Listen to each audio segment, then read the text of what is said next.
In this series, we take you on a culinary ramble through the wild foods of Britain. We'll show you how to identify them, prepare some delicious dishes that'll hardly cost you a penny, turning a stroller in the countryside into an exciting gastronomic outing.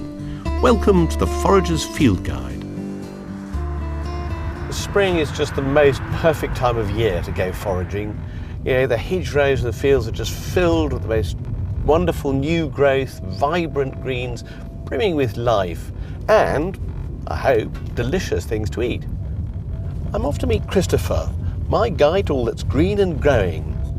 He's a man who looks on the countryside as a living larder, just stuffed with goodies. For my first lesson in foraging, we'd arranged to meet in a quiet Cotswold valley near Stroud. Hi, Christopher. Hello, glad you could make it. Good to see you. Now, what a glorious spot on a glorious day. It's beautiful, isn't it? Off for a spot of foraging? Yes, we are indeed. Now, are there any sort of rules that I should know about before we set off? There certainly are. There's three very important ones, and very simple. First is always ask permission of the landowner. And we've already done that. They live just down the stream, so that one's sorted. The second thing is you've got to be very sure you know the identity of all the plants we can eat. Some of them can be dangerous. Take a guidebook, but even then, if you don't know exactly what it is, or if in doubt, leave it out. Okay. And finally, very important, don't harvest too much of anything, because you'll deplete it for other people and also the wildlife. Because we want to come back here another year. We're going to come back here next week. But down here, we're going to start here, down by the brook. There's some beautiful stuff on the edge of the bank. Great. I must say, these are the most wonderful woods, aren't they? I mean, particularly this time of year. What do we expect to see growing around, you reckon? Well, it's very early in the spring, isn't it? But you can see there's a little bit of garlic. We're going to head down and find more. Anemone, I think? Beautiful wood anemones, which sometimes you get in a carpet, really thick. You can't eat those, can you? No, Not you edible. can't eat them. But you can see also Oh, yes, bluebells. popping up. Bluebells really just starting, aren't they? So Violets, you could eat those, can't violets, yes, they're you? Crystallise them. yes, absolutely crystallized violets. Very There's primrose. traditional. Yeah. Actually, I always think... You know, that there are Wild many- strawberries. I think. Oh, yes. Golly. So, But they'll be fruiting a bit later. yes, yeah. Okay, so... There's no doubt that spring is a great time to go foraging, but I still wasn't sure exactly what to pick. There are loads of flowers popping up all over the place, but where do we start? Wow, it's amazing when you walk in a meadow like this. I mean, you've got all around us, we've got nice things that we know we can use, like dandelion, and there's nettle, and you'll find wild garlic, and hawthorn. You know, bread and cheese is starting to come into flower. There's lots of things. And the sort of terrain that we should be, foraging in. Well, here we are in this beautiful meadow, which is perfect. We're away from a road, so there's no pollution. And watch out for places where dogs might foul, or if it's Footpaths agricultural and so land. on. Absolutely, watch out for, sprayed land, but otherwise, just in nice open, clean areas, really. Ah, there's some nettles. I recognise those anyway. It's a good place to grab some nettles, for sure. It's a very, very interesting plant. It used to be used as a spring tonic. So coming out of the dreary winter in the country, living on a diet of pig fat and turnips and potatoes, perhaps, pretty stodgy for the system. These would be eaten with sticky willy or cleavers, mixed together. They're first plants out of the ground in January. They'd harvest them and make a soup, which they would use to stimulate liver, which cleanses all this fat out of the body and also is good for the blood. So that's how they used to use it, and we can still use them as a delicious food. How can we eat these? Which part of them do we pick? Well, the best part to eat is the very, very top, the top 2 or 4 leaves, which you can see.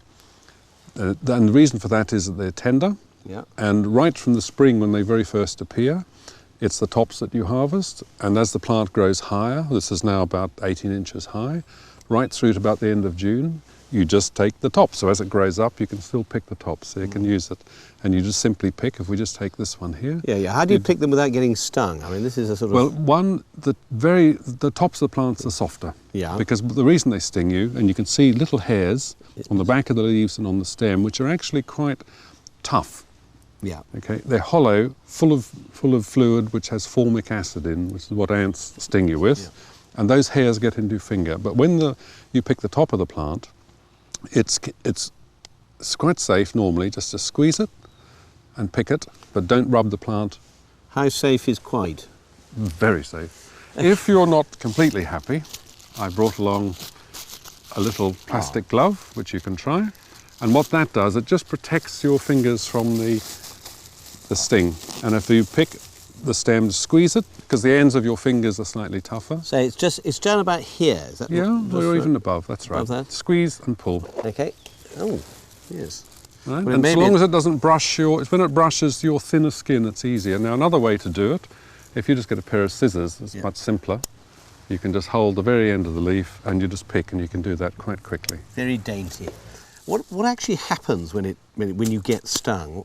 What does it do to you? Well, basically what the formic acid does, it's an irritant, and if you watch a sting area, it'll go red, and what that's really doing is drawing the blood in. Mm-hmm. And that increases the sense of heat and irritation. Is that good for you?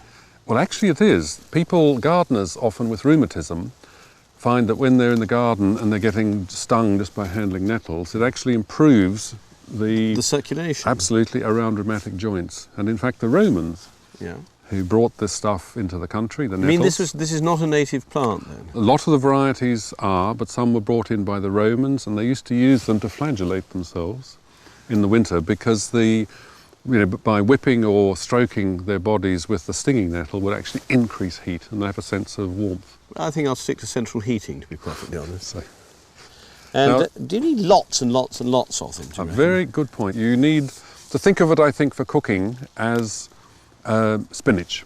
And spinach, when you cook it, reduces dramatically. Right so down, yeah, it does. You need the same sort of quantity. And the other obvious thing with spinach is a lot of the plants we might see, the leaves we're going to use in salads perhaps. Mm-hmm. Obviously you never use nettle in a salad because it'll sting your mouth. But on that, interestingly, when you take it home, now see how the leaves are standing up? Yeah. In 30 minutes or so, those leaves will get very soft and flaccid. They'll wilt. Yeah. And as they wilt, the little hairs wilt and they won't sting you. You promise? I promise.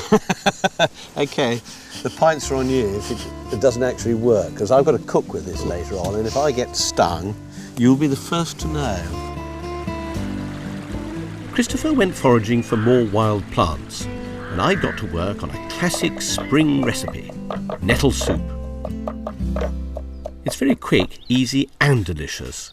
Simply chop up 2 onions, a couple of cloves of garlic and a small potato.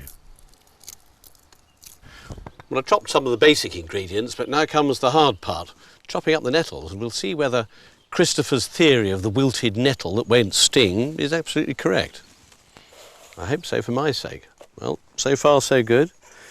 Large handful. Ow! Well, mostly, shall we say. Mostly. Nothing to be frightened of, I don't think. I'm certainly not being badly cut, and I'm getting my revenge by chopping them up. Well, not too finely, just a bit. So that you don't get great stringy bits of them when you come to eat the soup. Scrape those in, and oh, there we go. I think that's probably enough for the soup. Just in with the onion, all finely chopped, and in with the garlic as well. Okay, now I think that's just beginning to soften slightly, and in goes the potato into the foaming butter, and we stir that around so that's nice and well coated. These are just sort of add a little bit of bulk to the nettles, and now it's in with the nettles. Put them in like that, all finely chopped up and devoid of all stings, I'm pleased to say. We'll just stir that round too, so that you can smell the sort of, there's almost a sort of iodine-y smell about the nettle. And now all I need to do is add the water. Fine sizzling sound. I think that should be enough. Once again, you can see that cooking is a fine and precise business. Everything measured to the last microlitre, nanogram, everything else. Well, I've forgotten the top for the saucepan, but we have to improvise when we're in the wild, and so I'm just using a plate to put on top there, and that should just, take another 5, maybe 10 minutes, and it'll be ready. Oh, Christopher. Hi, how's the soup going? Time to perfection. I've just got to wait for that to finish. Well, that smells wonderful. Take the top off. Ah, perfect. Now, I'm just going to add a couple of spoonfuls of creme fraiche in there, partly for show, and partly because that touch of acidity just helps bring out the flavour of the nettles. Well, I would say that's just about perfect. So, ready to serve up?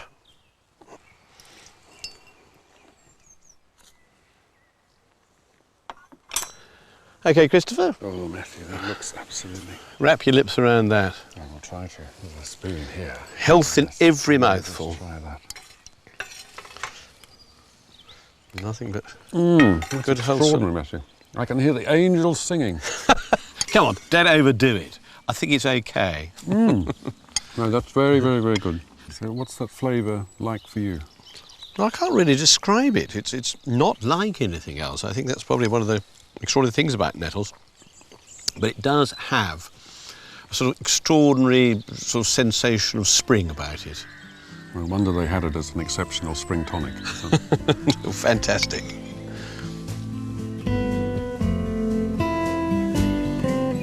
Now these are beechwoods, aren't they, Christopher? Yes, they are. These are beautiful, beautiful tall trees. Still so early in the spring without any leaf on, so you're getting the light coming down onto this amazing patch of garlic. God, you can get the real whiff of it. It carpets the place. Yeah. Oh, and look, and these in flower here. This is very interesting. Place to sit down and have a good look at some of these garlics.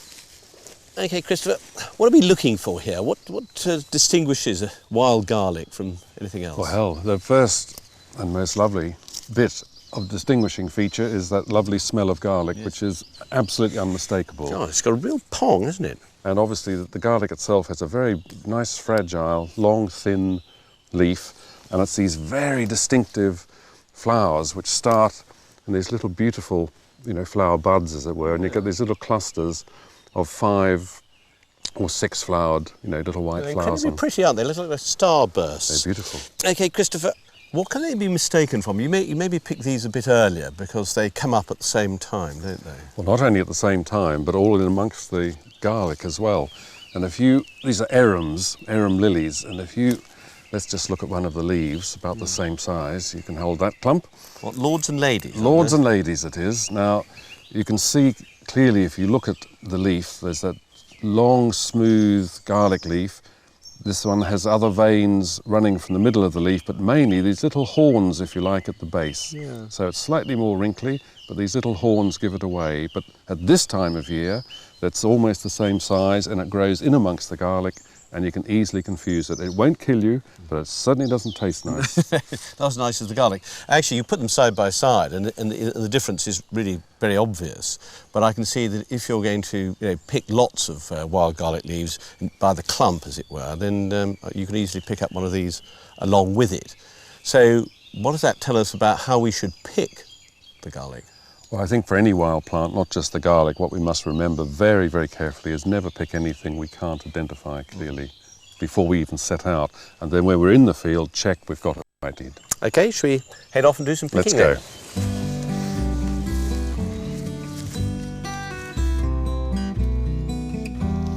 With the eye of an experienced forager, it didn't take Christopher long to gather a good crop, and I adopted a more tentative approach. About the sort of size? Perfection. Excellent.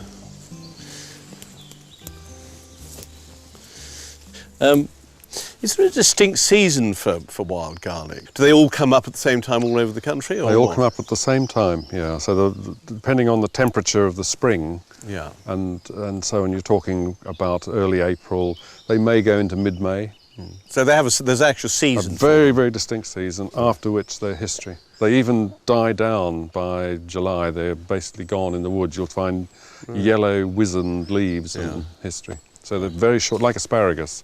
Lovely, short, sharp season to be appreciated. I think it's wonderful, isn't it? I mean, so you don't get bored of them. Oh, no, no. And back they come year after year.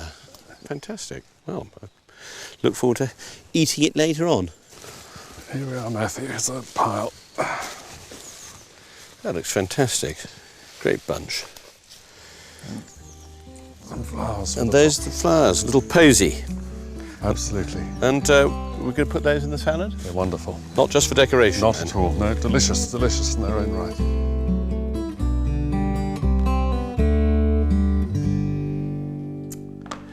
I'm going to be doing shoulder of lamb stuffed with wild garlic and sheep's cheese.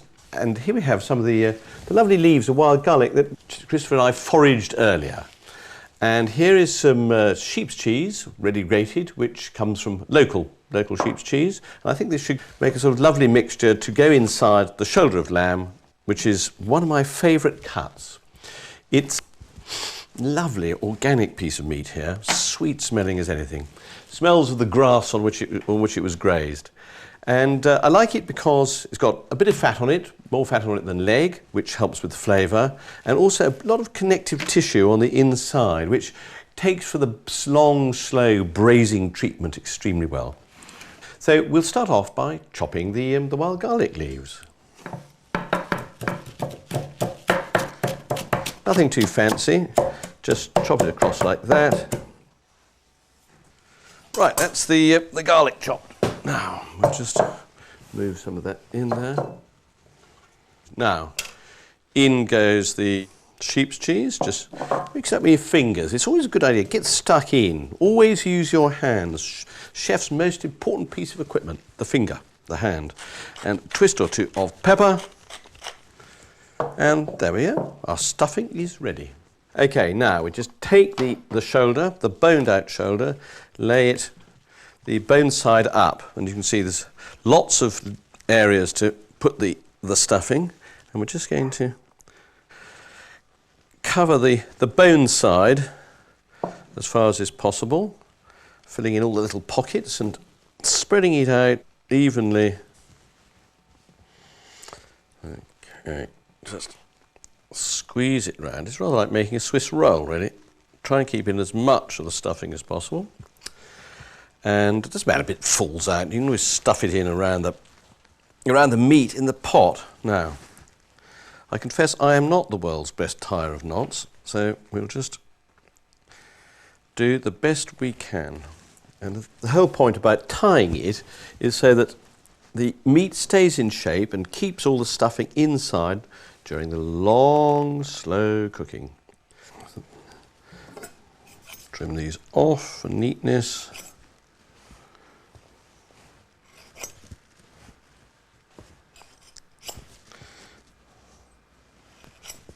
Okay, this is now ready for the pot. To help the meat braise and add flavour, I'd already prepared a stock with chopped onions, carrots and celery. And we're just going to add a little bit of water in here. You've got fabulous lamb, great garlic leaves, wonderful cheese. I don't think you want any more flavourings than that. In she goes. And that makes my kind of food. Trouble-free cooking for a really fabulous flavour. Lamb, wild garlic, cheese. While Matthew was sweating over a hot stove, I was enjoying the fresh air as I gathered a few more ingredients for a wonderful spring leaf salad, like this beautiful lady's smock. At this time of year, the countryside is bursting with a whole variety of wildflowers. Dandelions are one of the first flowers to appear, and their leaves add a pleasant touch of bitterness to complement the fresh tang of watercress and the lemony zest of sorrel. Hawthorn flowers and leaves have a pleasant nutty taste, which goes well with the flowers of wild garlic. Or, as an alternative, hedge garlic provides a more delicate garlicky flavour.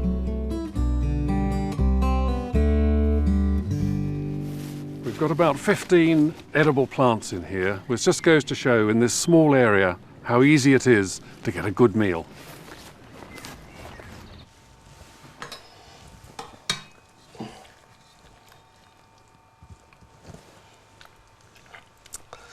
Well, there we have it. Shoulder of lamb stuffed with wild garlic leaves and sheep's cheese. Looking pretty delicious. Oh, hi, Christopher. Hello. Well, what do you reckon? I think that looks wonderful, doesn't it? Absolutely beautiful. Great. And you've got a basketful there. Yes, indeed. That's our salad to go with it. I'm going to make it now. Okay, great. Well, I'll get carving. The lamb's so tender it slices through like butter, revealing little pockets of wild garlic. The smell is just wonderful.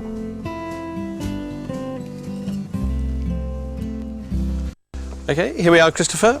The shoulder of lamb stuffed with wild garlic, leaves and Looks very, very good. Do you want salt and pepper? Well, let's taste it first. Let's nibble in. I'm going to have a... So No, let's see if we can we've got... taste the wild I garlic. can see the garlic lurking in there. It's been braised a good long time, so it's quite soft and... It looks...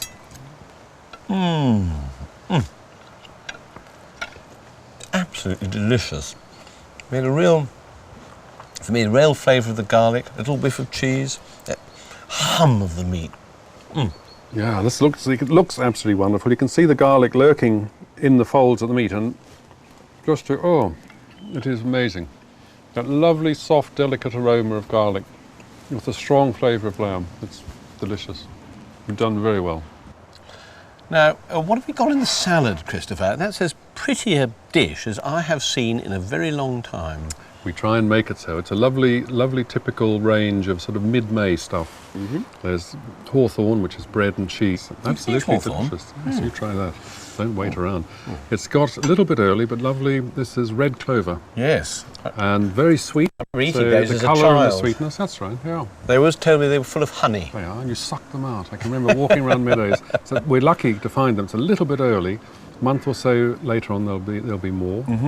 And we've got, again, this lovely ground elder, and that's beautiful, lovely and tangy.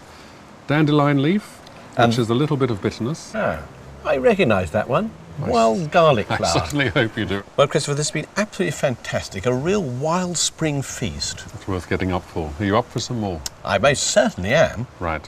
We're going to head off next time. We're going to find some more of these leaves, possibly some roots, and we might go looking for Bath asparagus. Fantastic. Well, for the next time. To the next time.